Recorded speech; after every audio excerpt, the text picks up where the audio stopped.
कहानी का पूरा आनंद लेने के लिए कहानी के पिछले सभी भागों को ज़रूर देखें। उसका लिंक मैं आपको डिस्क्रिप्शन बॉक्स में दे दूंगी और साथ में कमेंट बॉक्स में पिन भी कर दूंगी, तो आप वहां से भी जाकर देख सकते हैं। श्रद्धा को तो यकीन ही नहीं हो रहा था कि सिद्धार्थ उससे इतना प्यार करता था कि उसे ये बात भी नहीं पता चलने दिया कि उसके अंदर इतनी बड़ी प्रॉब्लम है। और जब भी वो सिद्धार्थ से बच्चे के लिए या उसके करीब जाने की कोशिश करती तो वो खुद को कंट्रोल करके उसे कैसे खुद से दूर करता था।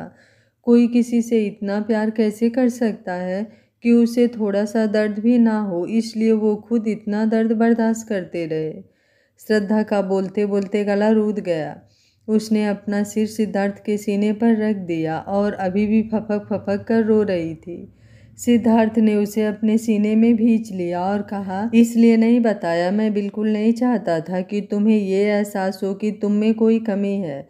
मैं तुम्हें कभी इस बात का एहसास नहीं होने देना चाहता था कि तुम डिजर्व नहीं करती मुझे, बल्कि तुम्हारे अलावा कोई भी मुझे डिजर्व नहीं कर सकती। बहुत प्यार करता हूँ तुमसे, तुम्हारी आंखों में आंसू बर्दाश्त नहीं कर सकता, इसलिए ये सब करता रहा, तुमसे दूर रहा। जब तुम्हारा एक्सीडेंट हुआ था तो उस समय मैं तुम्हारे साथ रहना चाहता था, तुम्हारा इलाज करवाना चाहता था, लेकिन कृति को लेकर मुझे जर्मनी जाना पड़ा। जब वापस आया तो तुम्हें ढूंढने की कोशिश की, लेकिन तुम नहीं मिली। जब मिली तो दादाजी के साथ मिले। तुम्हें उस दिन वहाँ देखकर मेरी खुशी का ठिकाना नहीं रहा, और जब दादाजी ने तुमसे शादी की बात की तो वो दिन मेरी ज़िंदगी का सबसे खुशनुमा दिन हो गया। और उस शाम को जब मुझे पता चला कि तुम्हारे अंदर ऐसी बीमारी है तो मुझे लगा जैसे किसी ने मेरे दिल को मुट्ठी में पकड़कर खींच दिया हो। मैंने इसलिए तुम्हें नहीं बताया कि कहीं तुम मुझसे दूर ना हो जाओ, लेकिन देखो ना, अपने नासमझी में मैंने तुम्हें खुद से ही दूर कर दिया। श्रद्धा सिद्धार्थ से अलग हुई और उसमें सिद्धार्थ के चेहरे को पकड़कर कहा, नहीं सिद्धार्थ, ऐसा नहीं है, इसमें तुम्हारी कोई गलती नहीं है। तुमने तो सब कुछ मेरे लिए किया। गलती तो मेरी है जो मैं ना तुम्हें समझ पाई ना ही तुम्हारे प्यार को। मैं तुम्हारे लायक ही नहीं हूँ सिद्धार्थ, मैं तुम्हारे बिल्कुल लायक नहीं हूँ, मुझे माफ़ कर दो सिद्धार्थ। सिद्धार्थ ने अपनी उंगली को उसके होठों पर रख कर कहा, चुप, अब एक शब्द भी और नहीं कहना। मेरे लायक सिर्फ और सिर्फ तुम हो, तुम्हारे अलावा कोई भी मेरे लायक नहीं हो सकता। तुम सिर्फ मुझे डिजर्व करती हो और मैं तुम्हें, इसलिए अपनी जुबान से कभी ये शब्द मत निकालना। श्रद्धा ने हाँ में सिर हिलाया और सिद्धार्थ के सीने से फिर लग गई। उसने उसके सीने से लगे हुए ही कहा, I love you Siddharth, I love you so much. ये सुनते ही सिद्धार्थ ने भी उसे खुद से ऐसे लगा लिया कि जैसे वो उसे एक पल के लिए भी नहीं छोड़ना चाहता। उसने भी श्रद्धा से कहा, I love you too Shraddha, I love you so much. दोनों के चेहरे पर इस समय एक मुस्कान थी, दोनों के बीच में सारे गिले शिकवे मिट चुके थे। श्रद्धा और सिद्धार्थ एक दूसरे के सीने से लगे हुए थे। तभी सिद्धार्थ ने कहा, लेकिन तुम्हें ये बात कैसे पता चली? उसकी बात पर श्रद्धा उससे अलग हुई और कहा, मुझे डॉक्टर मिले थे, उन्होंने पहले मुझसे कहा कि अब तो मैं ठीक हूँ, अब मुझे कोई प्रॉब्लम नहीं है, तो मुझे कुछ समझ में नहीं आया। फिर मैं अभी थोड़ी देर पहले जब उनसे मिली तो उन्होंने मुझे सारी बात बताई। सिद्धार्थ ने कहा, लगता है उस डॉक्टर को अपनी ज़िंदगी प्यारी नहीं है, मैंने उसे मना किया था कि तुम्हें कुछ भी ना बताए। उसकी इस बात पर श्रद्धा ने उसे घूर कर देखा और कहा, तो क्या तुम मुझे कभी ये बात नहीं बताने वाले थे? सिद्धार्थ ने ना में सिर हिलाया और कहा, मैं नहीं चाहता था कि तुम्हें कभी भी ये बात पता चले और तुम हर्ट हो, लेकिन देखो उस डॉक्टर की वजह से तुम हर्ट हो गई, उसे तो मैं छोड़ूंगा नहीं। श्रद्धा ने सिद्धार्थ को कहा, खबरदार, जो तुमने डॉक्टर को कुछ भी कहा तो मैं तुम्हें छोड़ूंगी नहीं, समझे? तुम डॉक्टर को कुछ नहीं करना, उनकी वजह से ही तो मुझे पता चला कि तुम मुझसे कितना प्यार करते हो, वरना तुम तो कभी बताने वाले थे नहीं। उसकी बात पर सिद्धार्थ ने कहा, बताया तो था कि मैं तुमसे प्यार करता हूँ। श्रद्धा ने कहा, उस समय तुम्हारी उस माया ने आकर सब खराब कर दिया। सिद्धार्थ ने कहा, वो मेरी माया नहीं है, समझी, आज से कभी ये नहीं कहना। श्रद्धा फिर से सिद्धार्थ के सीने से लग गई और उसने कहा, अब मैं तुम्हें छोड़कर कभी नहीं जाऊंगी, अब हम हमेशा साथ में ऐसे ही रहेंगे। उसकी बात पर सिद्धार्थ ने कहा, ऐसे ही इस अस्पताल में? यार, हमारे इतने बड़े बड़े विला हैं, इतने अच्छे अच्छे घर हैं, तो हम यहाँ अस्पताल में इस तरह से क्यों रहेंगे? उसकी बात सुनकर श्रद्धा ने सिद्धार्थ को घूर कर देखा और कहा, तुम नहीं सुधर सकते। उसकी इस बात पर दोनों ही हंसने लगे। थोड़ी देर बाद दरवाजे की नॉक की आवाज़ आई तो श्रद्धा ने अंदर आने को कहा। उसके कहते ही सोनम, अनुज, करणवीर और धीरज एक साथ अंदर आए। सिद्धार्थ ने धीरज की ओर देखकर कहा, डॉक्टर से पूछो मुझे कब तक डिस्चार्ज मिलेगा, मैं इस तरह हॉस्पिटल में नहीं रह सकता। अनुज ने कहा, सर आपके कंधे पर चोट लगी है, आपको कुछ टाइम तो रहना ही होगा ना। सिद्धार्थ ने घूर कर धीरज को देखा और कहा, जितना कहा है उतना करो। बेचारा धीरज ओके सर करके वहाँ से चला गया। सोनम ध्यान से श्रद्धा के चेहरे को देख रही थी। आज कितने सालों बाद उसके चेहरे पर इस समय सुकून दिखाई दे रहा था जो न जाने कहाँ खो गई थी। सोनम श्रद्धा के पास गई और कहा, श्रद्धा तू ठीक तो है ना? तेरे और जीजू के बीच में सब ठीक है ना? मुझे धीरज ने सब बता दिया कि वो सब माया का किया धरा था। तेरे और जीजू के बीच में जो भी गलतफहमी हुई वो सब उसकी वजह से हुई थी। मैंने भी जीजू को बहुत गलत समझा। उसके इतना कहते ही सिद्धार्थ ने कहा, गलत ही नहीं समझा, तुम भी कुछ कम नहीं हो, तुमने भी श्रद्धा को भड़काने का काम कम नहीं किया। उसकी इस बात पर सोनम इधर उधर देखने लगी और सिद्धार्थ उसे घूर कर देख रहा था। श्रद्धा ने जब सोनम को इस तरह से देखा तो उसने सिद्धार्थ से कहा, इसमें सोनम की कोई गलती नहीं है, उसे जो सही लगा उसने किया। ये कहते हुए श्रद्धा ने सोनम को साइड हक कर लिया। सिद्धार्थ ने उन दोनों को देखा और फिर अनुज की ओर देखकर कहा, तुम जल्द से जल्द इस लड़की से शादी कर लो क्योंकि मुझे इस लड़की के इरादे कुछ ठीक नहीं लगते। मुझे न जाने क्यों इसके अंदर अपनी सौतन नजर आती है। उसके इतना कहते ही श्रद्धा और सोनम दोनों ही सिद्धार्थ को घूर कर देखने लगी, लेकिन सिद्धार्थ को कोई घंटा फर्क नहीं पड़ रहा था उन दोनों के घूरने से। लगभग 2 घंटे बाद सिद्धार्थ को डॉक्टर ने डिस्चार्ज कर दिया। सिद्धार्थ को सिर्फ कंधे पर चोट के निशान से चोट ज़्यादा गहरी नहीं थी। उसे 2 दिनों में वो ठीक हो जाने वाली थी, इसलिए उसे डिस्चार्ज मिल गया। सिद्धार्थ को श्रद्धा, सोनम और अनुज के साथ धीरज मिलकर उसके विला पर लेकर आए। ये वही विला था जहाँ सिद्धार्थ और श्रद्धा दोनों साथ रहा करते थे। श्रद्धा ने आज सभी को वहीं पर रोक लिया था, ये कहकर कि आज सब साथ में डिनर करेंगे। डिनर के बाद सिद्धार्थ अपने कमरे में बेड पर लेटा हुआ सीलिंग को देख रहा था। तभी दरवाज़ा खुलने की आवाज़ आई। सिद्धार्थ ने देखा कि श्रद्धा आ रही है। सिद्धार्थ एकटक श्रद्धा को देख रहा था। आज कितने समय बाद श्रद्धा उसके साथ उस कमरे में थी। सिद्धार्थ को श्रद्धा के ना रहने पर इस कमरे में एक खाली खाली सा महसूस होता था। आज उसके दिल में एक अलग ही खुशी थी क्योंकि आज श्रद्धा उसके साथ उस कमरे में थी। श्रद्धा ने सिद्धार्थ की ओर कोई ध्यान नहीं दिया। उसने क्लोजेट रूम में जाकर अपने लिए नाइट वियर निकाला और बाथरूम में जाकर चेंज करने लगी। लगभग 10 मिनट बाद वो बाथरूम से चेंज करके बाहर आई और सिद्धार्थ के पास दवाइयाँ और पानी लेकर आई। श्रद्धा ने सिद्धार्थ को दवाइयाँ दी। सिद्धार्थ ने दवाइयाँ ली। उसके बाद श्रद्धा ने सिद्धार्थ को सोने के लिए कहा और दूसरे साइड जाकर लेटने लगी। सिद्धार्थ ने श्रद्धा की ओर देखा और अपने एक हाथ से खींचकर उसे अपने बाहों में भर लिया। श्रद्धा ने सिद्धार्थ को देखा और कहा, ये तुम क्या कर रहे हो सिद्धार्थ? सिद्धार्थ ने श्रद्धा की आंखों में देखते हुए कहा, अपनी वाइफ के साथ कुछ क्वालिटी टाइम स्पेंड कर रहा हूँ, कुछ रोमांस करने की कोशिश कर रहा हूँ। उसकी बात पर श्रद्धा ने कहा, आप शायद भूल चुके हैं कि अब मैं आपकी वाइफ नहीं हूँ, हमारा डिवोर्स हो चुका है। ये कहते हुए श्रद्धा के चेहरे पर शरारत के भाव थे। सिद्धार्थ ने अचानक से करवट ली और श्रद्धा के ऊपर आ गया। उसने श्रद्धा को दोनों तरफ से लॉक करते हुए कहा, तुम मेरी हो और हमेशा मेरी ही रहोगी, कोई भी कागज का टुकड़ा हमें अलग नहीं कर सकता। और रही बात शादी की, तो हम फिर से शादी कर लेंगे, लेकिन इस बार हम एक ग्रैंड वेडिंग करेंगे, वैसा ही जैसा हमेशा तुमने सपना देखा था। श्रद्धा सिद्धार्थ की बात सुनकर खुश हो गई। उसने जोर से सिद्धार्थ के गालों पर किस कर लिया और कहा, तुम सच कह रहे हो? सिद्धार्थ ने कहा, मैं तुमसे झूठ नहीं कह सकता, मैं तुमसे सच कह रहा हूँ। इस बार हम फुल ग्रैंड वेडिंग करेंगे, हर एक रस्म को अपने अच्छे से करेंगे, वैसे ही जैसे तुमने अपनी डायरी में लिखा था। ये सभी बातें सुनकर श्रद्धा खुश हो रही थी। तभी सिद्धार्थ ने कहा, शादी तो हम कर लेंगे, लेकिन अभी थोड़ा सा रोमांस कर लें। ये कहते हुए वो श्रद्धा के होठों की तरफ बढ़ने लगा। श्रद्धा ने उसे बीच में ही रोक दिया और कहा, मिस्टर ओबराय, अपने जज्बातों को थोड़ा काबू रखिए, अभी हमारी शादी नहीं हुई है। सिद्धार्थ उसके हाथ को अपने होठों से हटाकर कहता है, शादी नहीं हुई है इसलिए मैं अपनी वाइफ को किस नहीं कर सकता हूँ, लेकिन अपनी गर्लफ्रेंड को तो कर सकता हूँ।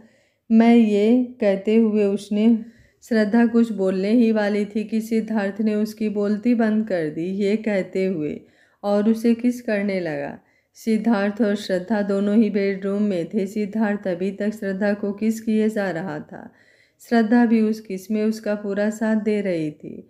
लगभग 20 मिनट बाद जब सिद्धार्थ को लगा कि श्रद्धा की सांस उखड़ रही है तो उसने श्रद्धा को खुद से अलग किया।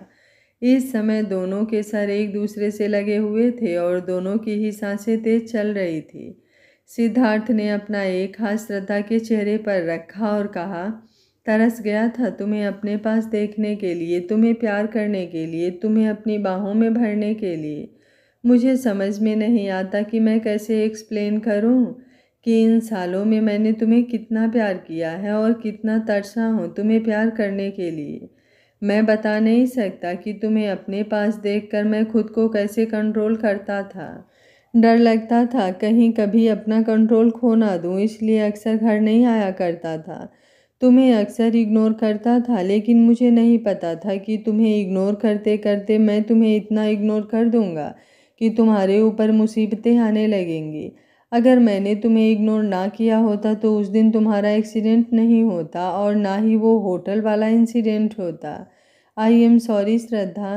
श्रद्धा अपनी आंखें खोलकर सिद्धार्थ को देखने लगती है और अपने हाथों से उसके चेहरे को पकड़कर कहती है, नहीं सिद्धार्थ, तुम्हारी कोई गलती नहीं है। तुमने तो वही किया जो तुम्हें सही लगा। तुमने सब कुछ मेरे लिए किया। अगर गलती किसी की है तो मेरी है। मैं ही नहीं तुम्हारे प्यार को समझ पाई। उसकी बात सुनकर सिद्धार्थ ने उसे बाहों में भरा और पलट गया। अब सिद्धार्थ नीचे और श्रद्धा उसके ऊपर थी। सिद्धार्थ ने उसके सर को अपने सीने पर रखा और कहा, सो जाओ, क्योंकि अब तुम्हें इन्हीं बाहों में पूरी जिंदगी बितानी है। अब मैं तुम्हें एक पल के लिए भी खुद से दूर नहीं जाने दूंगा। उसकी बात पर श्रद्धा ने कहा, और तुम्हें ऐसा क्यों लगता है कि मैं तुमसे दूर जाऊंगी? मैं खुद तुमसे कभी एक पल के लिए भी दूर नहीं होऊंगी। ऐसे ही प्यार भरी बातें करते करते कब उन्हें नींद आ गई उन्हें पता ही नहीं चला।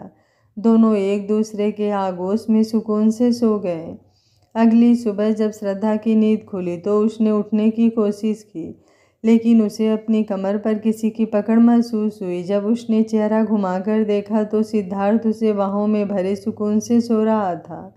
सिद्धार्थ के बाल इस समय उसके माथे पर बिखरे हुए थे। श्रद्धा ध्यान से सिद्धार्थ के चेहरे को देख रही थी। ये शायद 3 साल में पहली बार हुआ था कि सुबह उसकी आंखें खुली हुई हो और उसने खुद को सिद्धार्थ की बाहों में पाया हो। ये तो उसके लिए एक ख्वाब ही हो गया था, लेकिन अब उसके सारे ख्वाब हकीकत में बदल रहे थे। थोड़ी देर सिद्धार्थ को ध्यान से देखने के बाद उसकी नज़र घड़ी पर पड़ी। उसने देखा कि 7 बज रहे हैं। वो जल्दी जल्दी उठने लगी, लेकिन उसे अपनी कमर पर पकड़ तेज होती महसूस होने लगी। श्रद्धा समझ गई कि सिद्धार्थ सो नहीं रहा है। श्रद्धा ने सिद्धार्थ की ओर देखा और कहा, सिद्धार्थ छोड़ो मुझे, 7 बज गए, उठना है। सिद्धार्थ ने उनिंदी आवाज़ में जवाब दिया, उसमें नया क्या है, वो तो रोज बजते हैं। श्रद्धा ने कहा, सिद्धार्थ उठना है, लेट हो रहा है। सिद्धार्थ ने उसे फिर से अपनी बाहों में भरते हुए कहा, कुछ लेट नहीं हो रहा है, ना मुझे ऑफिस जाना है और ना आज तुम्हें ऑफिस जाना है, इसलिए सो जाओ। श्रद्धा ने सिद्धार्थ की ओर देखकर कहा, ठीक है, नहीं ऑफिस जाना है, लेकिन फिर भी मुझे उठना है, मुझे उठने दो ना। सिद्धार्थ ने जिद करते हुए कहा, नहीं, मैं नहीं छोड़ूंगा, तुम भी यहीं मेरे साथ सोई रहो। सिद्धार्थ, श्रद्धा ने चिढ़कर कहा तो सिद्धार्थ ने कहा, ओके फाइन, जाओ। ये बोलकर वो मुंह बना लिया। उसे इस तरह से मुंह बनाते देखकर श्रद्धा के चेहरे पर एक स्माइल आ गई। उसने झुककर सिद्धार्थ के गालों पर किस किया और कहा, तुम एकदम बच्चे जैसे कब से हो गए? मुझे तो यकीन ही नहीं आ रहा है ये वही रूड और आरोगेंट सिद्धार्थ ओबराय है जिसकी अकड़ पूरे इंडिया में मशहूर है। वो एक बच्चे की तरह जिद कर रहा है। सिद्धार्थ ने श्रद्धा के हाथों को पकड़कर खींचा, जिससे श्रद्धा सिद्धार्थ के ऊपर गिर गई। सिद्धार्थ ने उसे घुमाकर अपने नीचे कर लिया और कहा, जिस सिद्धार्थ ओबराय को पूरी दुनिया जानती है वो सिद्धार्थ ओबराय एक बिजनेसमैन है, लेकिन इस समय तुम्हारे सामने जो सिद्धार्थ है वो अपनी श्रद्धा का सिद्धार्थ है, जो अपनी श्रद्धा से बहुत प्यार करता है और उसे अपने पास रखने के लिए कुछ भी कर सकता है, उसे प्यार करने के लिए कुछ भी कर सकता है। ये बोलकर उसने अपनी नाक से श्रद्धा के नाक को टच किया। श्रद्धा ने एक स्माइल के साथ अपनी बाहें उसके गले में डाल दी और कहा, ये सिद्धार्थ सिर्फ और सिर्फ मेरा है। उसके इतना कहते ही दोनों के चेहरे पर स्माइल आ गई। थोड़ी देर बाद श्रद्धा शावर लेकर बाहर आई। इस समय उसने बाथरोब पहन रखा था। उसके हाथों में एक छोटा सा टब था और एक कॉटन की टॉवेल थी। श्रद्धा ने सिद्धार्थ की ओर देखा और कहा कि वो एक स्टॉल पर बैठ जाए ताकि वो उसे स्पंज बाथ दे सके। श्रद्धा ने बहुत ही आराम से सिद्धार्थ को स्पंज बाथ दिया। उसके बाद उसने सिद्धार्थ के कपड़े बदले। थोड़ी देर बाद वो दोनों नीचे आए। जब वो दोनों नीचे आए तो उन दोनों ने देखा कि सोनम, अनुज और धीरज उन दोनों का वेट कर रहे हैं। वह सभी हाल में बैठे हुए हैं। श्रद्धा ने उन सब को देखा और कहा, आप सब लोग यहाँ क्यों बैठे हुए हैं?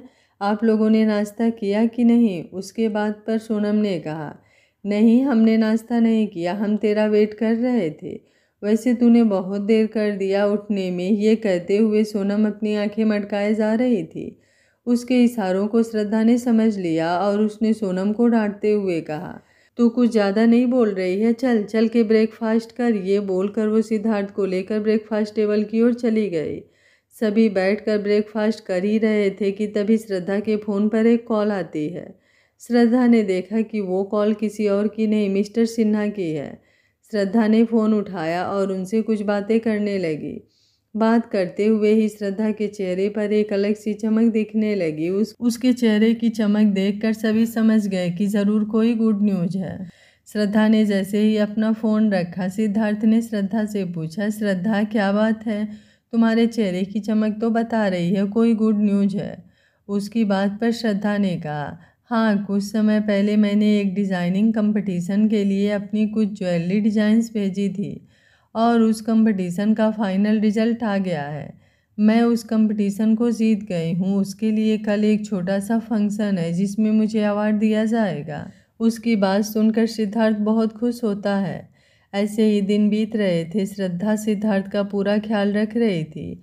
सिद्धार्थ के लेफ्ट हाथ में प्रॉब्लम थी जिस वजह से वो अपना लेफ्ट हैंड ज़्यादा नहीं यूज कर सकता था और श्रद्धा उसकी पूरी हेल्प करती थी। इन दिनों श्रद्धा अपना काम घर से ही कर रही थी। एक दिन सिद्धार्थ और श्रद्धा स्टडी रूम में बैठे हुए थे। सिद्धार्थ अपने लैपटॉप पर कुछ काम कर रहा था और श्रद्धा अपने डिजाइन्स पर कुछ काम कर रही थी। तभी एक मेड ने आकर उन्हें बताया कि नीचे सोनम और अनुज आए हुए हैं। श्रद्धा और सिद्धार्थ हाल में आए जहां पर अनुज और सोनम बैठे हुए थे। उन दोनों को देखकर श्रद्धा ने दोनों से पूछा, तुम दोनों अचानक से यहाँ? उसकी बात पर सोनम ने कहा, हाँ, मैं तुम्हें ये बताने आई हूँ कि कल मैं और अनुज दोनों शादी कर रहे हैं, तो तुम दोनों वहाँ पर ज़रूर आना। उसकी बात पर श्रद्धा ने कहा, तेरी शादी कल है और तू मुझे आज बता रही है? उसकी बात पर सोनम ने कहा, एक्चुअली पापा का कल फ़ोन आया था और उन्होंने कहा कि हमें कल की कल ही शादी करनी पड़ेगी और अनुज के प्रॉपर्टी में कुछ प्रॉब्लम आ गई है और उसे वो प्रॉपर्टी नहीं मिल सकती है जो हमारी शादी हो जाएगी, इसलिए हम कल ही शादी कर रहे हैं। सिद्धार्थ और श्रद्धा दोनों ही सोनम और अनुज की शादी से खुश होते हैं और वहां आने के लिए हाँ बोल देते हैं। थोड़ी देर बात करके सोनम और अनुज वहां से चले जाते हैं। उनके जाने के बाद श्रद्धा सिद्धार्थ की ओर देखकर कहता है, तुमने बताया नहीं हम कब शादी कर रहे हैं? उसकी बात पर सिद्धार्थ ने उसका हाथ पकड़कर उसे अपने गोद में उठा लिया और उसके बालों को उसके कान के पीछे करते हुए कहा, तुम कहो तो हम आज ही शादी कर लेते हैं। श्रद्धा ने मुंह बनाया और कहा, आज शादी कर लेते हैं? क्या मतलब? उसके लिए शॉपिंग करने पड़ते हैं, मुझे वेडिंग ड्रेस भी लेनी है शादी के लिए। क्या मैं इसी घर के कपड़े में शादी कर लूं? सिद्धार्थ ने प्यार से उसके चेहरे को देखते हुए कहा, मुझे तुमसे शादी करनी है, तुम चाहे नाइट सूट में क्यों ना हो, मैं तुमसे शादी करने को तैयार हूँ। श्रद्धा ने उसके कंधे पर मारते हुए कहा, मुझे नाइट सूट में शादी नहीं करनी है, मुझे एक बहुत प्यारी सी वेडिंग ड्रेस चाहिए। उसके पहले मुझे कल के लिए एक अच्छी सी प्यारी सी ड्रेस चाहिए जो मैं कल सोनम की शादी में पहनूंगी। उसकी बात पर सिद्धार्थ ने हंसकर उसके चेहरे को चूमा और कहा, एक काम करो, तैयार हो जाओ, हम अभी शॉपिंग के लिए चलते हैं। सिद्धार्थ की बात सुनकर श्रद्धा ने हाँ कहकर तैयार होने चली जाती है।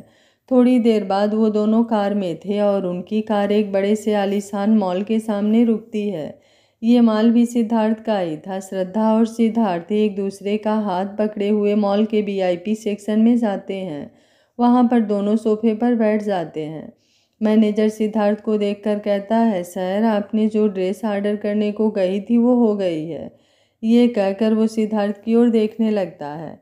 सिद्धार्थ मैनेजर को देखकर कहता है, तो वो ड्रेस लेकर आओ। उसके इतना कहते ही वो मैनेजर वहाँ से चला जाता है। श्रद्धा सिद्धार्थ को देखकर कहती है, तुमने किस ड्रेस का ऑर्डर दिया है? उसकी बात पर सिद्धार्थ कहता है, वेट करो, सरप्राइज है तुम्हारे लिए। उसकी बात सुनकर श्रद्धा कुछ नहीं कह पाती और चुपचाप बैठी रहती है। थोड़ी देर बाद कुछ लोग 2 ड्रेस लेकर आते हैं जिनमें एक लेडीज़ गाउन था और दूसरा जेंट्स सूट था। वो एक कपल वेडिंग ड्रेस था। श्रद्धा जब उस ड्रेस को देखती है तो उसकी आंखों में अलग ही चमक आ जाती है। वो खुश होकर उस ड्रेस को देखने लगती है। वो सिद्धार्थ की ओर देखती है और कहती है, सिद्धार्थ ये ड्रेस। सिद्धार्थ उसकी ओर देखता है और कहता है, ये ड्रेस मैंने बहुत पहले ही ऑर्डर कर दी थी बनवाने के लिए। मैंने तो हमारे डिवोर्स के दिन ही सोच लिया था कि मैं तुमसे फिर ग्रैंड वेडिंग करूँगा और उसी दिन मैंने ये ड्रेस बनवाने के लिए ऑर्डर दे दिया था। सिद्धार्थ को आंखें बड़ी बड़ी करके श्रद्धा देख रही थी। उसे यकीन ही नहीं हो रहा था कि उसने इतना सब कुछ प्लान कर रखा है। श्रद्धा घूम घूम कर उस ड्रेस को देख रही थी। उसे वो ड्रेस बहुत पसंद आती है। उसकी थोड़ी देर बाद सिद्धार्थ कहता है, आपको गाउन भी ले आए? थोड़ी देर बाद एक लड़की अपने हाथों में एक गाउन लेकर आती है। वहाँ गाउन ऑफ वाइट कलर में था। उस पर डायमंड वर्क था। वो देखने में बहुत ही ज़्यादा खूबसूरत है। श्रद्धा उस ड्रेस को देखकर देखते ही रह जाती है। वो सिद्धार्थ की ओर देखती है तो सिद्धार्थ कहता है, ये ड्रेस मैं कल के लिए डिज़ाइन करवाई हूँ ताकि तुम कल अपनी फ्रेंड की शादी में ये ड्रेस पहनकर चल सको। उसकी बातें पर श्रद्धा जोर से उसे हग कर लेती है और कहती है, सच में ये बहुत प्यारी है। श्रद्धा और सिद्धार्थ थोड़ी देर शॉपिंग करने के बाद दोनों घर चले जाते हैं। घर जाकर दोनों साथ में डिनर करते हैं। उसके बाद दोनों सोने चले जाते हैं। अगले दिन सोनम की शादी थी। अगली सुबह सिद्धार्थ और श्रद्धा दोनों ही साथ में नीचे आते हैं और ब्रेकफास्ट टेबल की ओर जाने लगते हैं। तभी एक रौबदार आवाज़ उन दोनों के कानों में पड़ती है। जब दोनों देखते हैं तो वहीं देखकर उन दोनों की आंखें बड़ी हो जाती है, क्योंकि वहाँ पर एक लगभग 70 साल की औरत खड़ी थी और उस औरत को देखकर जहाँ श्रद्धा के चेहरे पर एक स्माइल आ जाती है, वहीं सिद्धार्थ के चेहरे पर हल्का सा डर दिखने लगा था। आखिर कौन है वो औरत? आगे क्या होगा इस कहानी में जानने के लिए देखते रहिए कहानी का अगला और अंतिम भाग। अगर आपको कहानी अच्छी लग रही है तो वीडियो को लाइक, शेयर एंड चैनल को सब्सक्राइब कर लीजिएगा। Thank you for watching. मिलते हैं कहानी के अगले और अंतिम भाग में।